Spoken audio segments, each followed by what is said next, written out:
দেখুন 2022 সালে আমরা যখন এসএসসি পরীক্ষা দিয়েছিলাম তখন হাইকোর্টে একটা পোস্ট কেস হয়েছিল, রিজার্ভেশন নিয়েছিল। তো ওই টাইমে ওই মাসে মানে ওই ইয়ারে ডিসেম্বর মাসে রাজধানী দিয়ে দিয়েছিল হাইকোর্টে, বাট তারপরে গভর্নমেন্ট তার সুপ্রিম কোর্টে গিয়েছে। আমরা দেখতে পেলাম পরে রিজার্ভেশন নিয়ে। তো আমরা ওই টাইমের মধ্যে গভর্নমেন্টের কাছে বারংবার এই বিষয়ে আমরা আবেদন করেছি যে রিজার্ভেশন নিয়ে তো কেস হয়েছে, সাথে সাথে হয়তো এসটিতে কোনো লিঙ্ক নেই। কেসটা হয়েছে রিজার্ভেশনের পরে। গভর্নমেন্ট চাইলে রিজার্ভেশন মেনে পোস্ট ইনক্রিজ করে কোয়ালিফাইড ক্যান্ডিডেট রিক্রুট করতে পারে, কারণ কোর্টের অপেক্ষা বসে থাকলে শিক্ষক নিয়োগ প্রক্রিয়া অনেকটাই লেট হয়ে যাবে। এখন আপনি দেখতে পাচ্ছেন যে বিগত দিনে আমরা দেখতে পেলাম কোনো একটা স্কুলে স্টুডেন্টরা বাইরে এসে আন্দোলন করতে লাগলো, কেন তাদের টিচার নেই। যদি কোর্টের অপেক্ষা বসে থাকে সবাই, তাহলে তো কোর্টে আপনার টিচার নিয়োগ প্রক্রিয়া অনেকটাই লেট হয়ে যাবে। তা আমরা চাচ্ছি যাতে শিক্ষক নিয়োগ প্রক্রিয়া খুব দ্রুততার সহজে সমাধান করা হয়, বিশেষ করে নবম ও দশম শ্রেণীর মাধ্যমিক স্তরের শিক্ষাক্ষেত্রে। কারণ বিগত সময় আমরা দেখতে পেলাম যে শিক্ষক নিয়োগ খুব কম হয়েছে মাধ্যমিক স্তরের ক্ষেত্রে, যেক্ষেত্রে টেট 1 টেট 2 হয় সেভাবে কিন্তু মাধ্যমিক স্তরে হয়নি।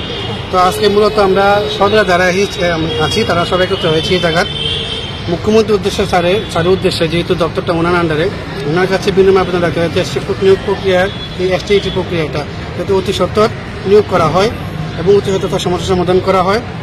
আমরা আশাবাদী হয়তো সরকার অতি সত্বর আমরা নিয়োগ করবে, কারণ তারাও দেখতে পাচ্ছে যে শিক্ষক নিয়োগ করাটা খুব দরকার। কারণ অনেক ক্রাইসিস টিচারগুলো স্কুলগুলোর মধ্যে টিচারের, এবং প্রতি বছর অনেক রিটায়ারমেন্টে যাচ্ছে টিচাররা, কিন্তু সেই পরিমাণ নিয়োগ হচ্ছে না। তো বিআরপি সিআরপি ক্যান্ডিডেট, তারপর দিয়ে আপনার আদার যে ভোকেশনাল টিচারগুলো রিক্রুট করা হয়, তাদের দিয়ে কিন্তু শিক্ষা ব্যবস্থা ক্লাস করে শিক্ষা ব্যবস্থা উন্নতি করা সম্ভব না, বিশেষ করে মাধ্যমিক স্তরে। কারণ এখান থেকে বিভিন্ন স্কুলের স্টুডেন্টরা তাদের ভবিষ্যতের দিক নির্দেশনা তারা বিভিন্ন জায়গায় যায়।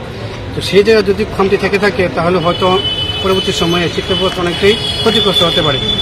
তো আপনাদের মাধ্যমে আমরা বিশেষ করে সিএম স্যারের উদ্দেশ্যে এবং বাকি অন্যান্য ক্যাবের মধ্যে কাছে আমরা রিকোয়েস্ট করতেছি হাত জোর করে, যাতে শিক্ষা ব্যবস্থা নবম ও দশম শ্রেণীর ক্ষেত্রে যে আরও উন্নতি হয় সামনের সময়ে, সে তাদের জন্য তারা অগ্রণী ভূমিকা পালন করে। স্যার, সিএম স্যারের কাছে আমার রিকোয়েস্ট থাকবো যারা 2022 সালের এসটিজিটি কোয়ালিফাইড আছে, অল কোয়ালিফাইড আছে, ওদের সবাইকে একসাথে নেওয়া হোক। কারণ আমাদের 2022-তে এক্সাম দিয়েছিলাম, এখন 3 years running, already 3 years running.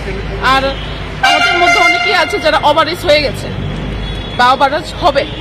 তো স্যারের কাছে রিকোয়েস্ট, স্যার আমাদের বিষয়টা একটু তাড়াতাড়ি দেখুন, দেখে আমাদের সমস্যার সমাধান করুন। কারণ আমরা অনেক লোন নিয়ে, অনেকেই আছে লোন নিয়ে, তারপর লোনের টাকা এখন বাড়ছে, আমাদের লোন নিয়ে আমরা বিএড করেছি, অনেকেই আছে, গরিব ঘরের সন্তানও আছে। হ্যাঁ, তার জন্য স্যারের কাছে রিকোয়েস্ট, সিএম স্যারের কাছে রিকোয়েস্ট যে আমাদের বিষয়টা আপনি তাড়াতাড়ি দেখুন। আর স্কুলে বিভিন্ন বিদ্যালয়ে ক্লাস 9-10-এর মাধ্যমিক স্তরে টিচারের অভাব আছে, এটা সবারই জানা ত্রিপুরাবাসীদের। তার জন্য স্যারের কাছে, সিএম স্যারের কাছে রিকোয়েস্ট, আপনি সমস্যাটা সমাধান করুন আর আমাদের অতি সত্বর নিয়োগ করুন। নমস্কার।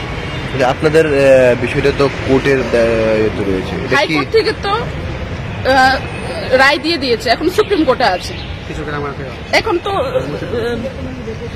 এখন তো কোর্টের সাথে এসটিজিটির এটা বিষয়টা কোনো রিলেটেড নেই। এখন ইচ্ছে করলে সরকার নিতে পারে, চাইলে অনেক কিছু করতে পারে সরকার। যেহেতু 2021-এর যারা আছে টেট কোয়ালিফাইড, হ্যাঁ, আর বাকিরা যারা ছিল একসাথে যদি 2022 ওদেরকে নিয়োগ করতে পারে, তাহলে আমাদের কেন পারবে না? কারণ টেট মানে তো এটা না যে সবাইকে চাকরি দিতে হবে। টেট মানে হলো যে ডিগ্রিধারী, সার্টিফিকেট ডিগ্রিধারী টিচার হওয়ার এলিজিবিলিটি টেস্ট ওরা পাস করেছে, তার মানে তো এটা না যে চাকরি। ওদেরকে যেহেতু সবাইকে অল নিতে পারে, তাহলে আমাদের তো সেরকম না।